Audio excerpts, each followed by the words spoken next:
Je suis né en France d'origine marocaine. Je suis d'une famille assez prolétaire, de banlieue parisienne, Aulnay-sous-Bois, les 3000.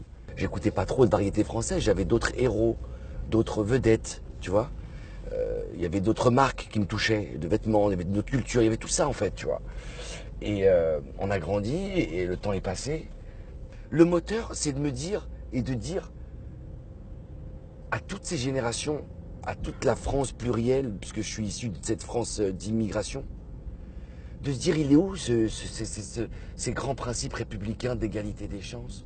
Pourquoi j'ai dû immigrer pour que toi tu me reçoives dans ta voiture et qu'on ait cette interview et que d'un coup on part à la bâton rompu alors que j'ai fait des films comme La Haine? Tu serais resté en France, peut-être que tu enchaînerais les succès en France aussi. Moi je pense pas. Ah bon? Ben regarde, on était trois quand on a fait La Haine. Il y avait Vincent Cassel, qui est le fils de Jean-Pierre Cassel, qui était une vraie star de cinéma et on sait à quel point ça peut aider dans la vie. Ouais. Avec tout le respect que j'ai pour Vincent Cassel et son talent d'acteur et sa carrière.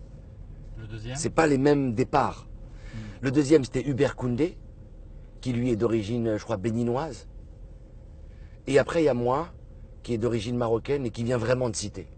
Mais on te l'a donné ta chance puisque tu as fait ça, Saïd. Ben, j'ai fait quoi? Bah, tu as fait ce film qui a été un succès. Mais ce film, je l'ai pas fait, on l'a fabriqué.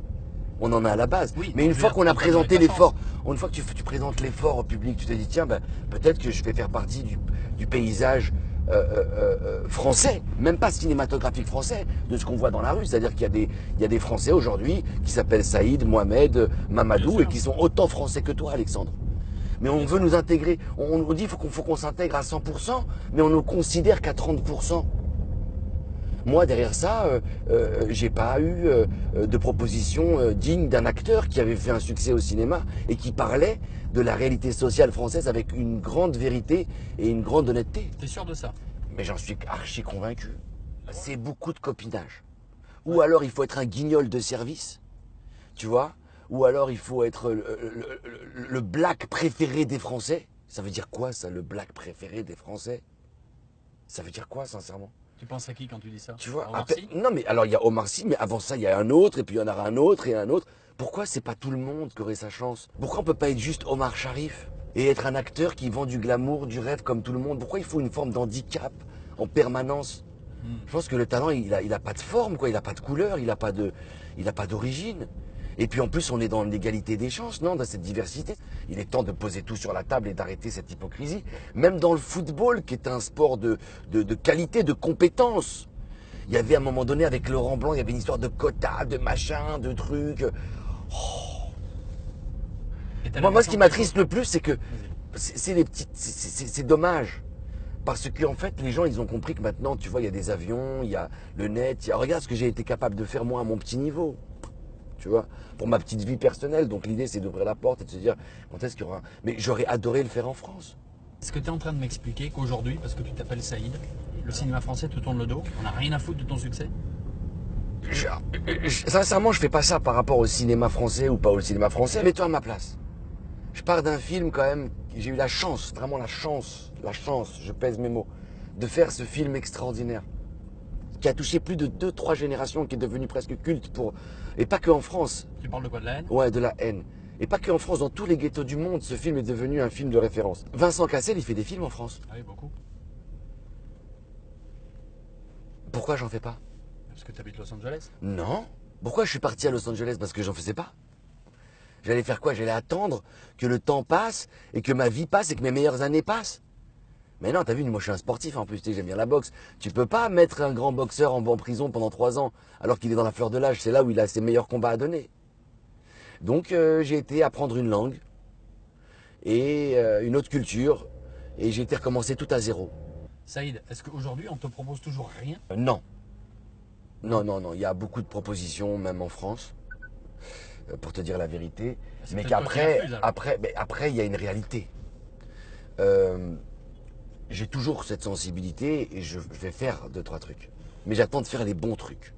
Mais une chose est sûre, c'est pas la taille d'un film qui me fait décider de faire un film ou pas, c'est surtout la disponibilité. Je suis en train de faire une très grosse série aux États-Unis qui s'appelait Légion. On a été obligé d'arrêter parce qu'ils voulaient me signer sur 3-4 ans.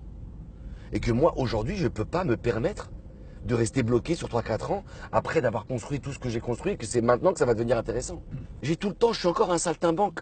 pour revenir à ce côté international, ça m'a permis d'avoir de la distance par rapport à la France. Et c'est vrai que dès que tu commences à voyager, tu vas juste en Angleterre, tu passes la frontière, la personne qui t'arrête et qui te demande ton passeport et qui t'est armée et qui est mandatée par l'État, elle a un petit foulard sur la tête. Et tout le monde en a rien à foutre. Tout le monde s'en fout. Il n'y a qu'en France où on nous prend la tête sur des détails.